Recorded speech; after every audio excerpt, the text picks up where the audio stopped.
This is Benjamin Perkins speaking. Welcome to Big Time Opinion on Big Time Australian Rules Football. Carlton, no Fortuna. Fortune normally favours the young and the reckless and those who want to take risks. Mick Malthouse is old. He does not want to take many risks. He plays round the boundary football and he has done for over a decade now. That's how long ago he lost his desire to take risks. On the positive side, he has a colossal ego. His ego is fucking gigantic. For at least this season and the next season, the Blues players are going to surrender to that ego. They are going to improve. Malthouse, as a coach, is not up against a bunch of fucking geniuses.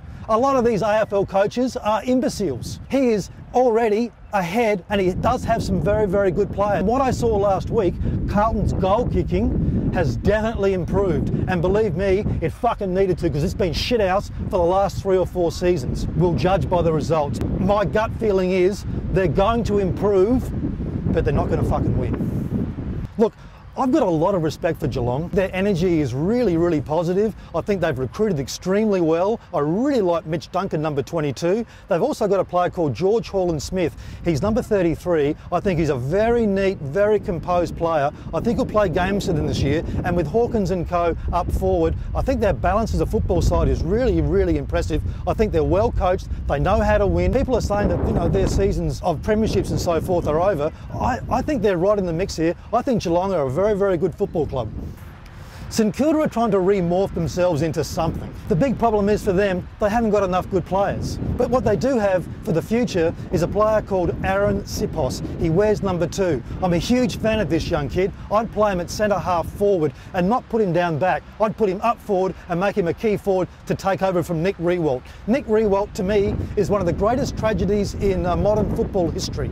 He is what I would call a trying champion. Even though he kept missing goals, he kept taking marks and having a shot for goal. A lot of great football players miss the mark when they're not kicking for goal well. The ball just slips through their fingers somehow. Riewoldt, he kept taking those marks and kept having a go. Trouble is, he kept missing goals, so he'll never go down a truly great champion, which he should have been. I offered to help him, he ignored that help, because a man called Ross Lyons would not allow anybody from outside St Kilda Football Club to come in and help. So all this talk about Ross Lyons being a great football genius, what a load of bullshit. He relied on people around him to do the job when they weren't qualified or weren't capable. So Riewoldt suffered and just kept giving and kept giving. What a great trying champion he is, and I feel extremely sorry for him. St Kilda cannot win this year, but watch out for Sipos. I think he's a real star. Fremantle. Now, this club is led by the Dark Master, Ross Lyons. Let me tell you, when all is said and done and everyone talks about Ross Lyons and everything else, the bottom line is, I don't think he's a very lucky bloke. He played for fucking Fitzroy, they were shit. He played for the fucking Brisbane Bears, they were shit. He knows lots about fucking losing. And he's been involved with St Kilda.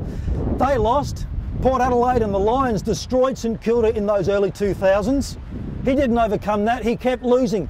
Ross Lyons is never going to win an AFL premiership.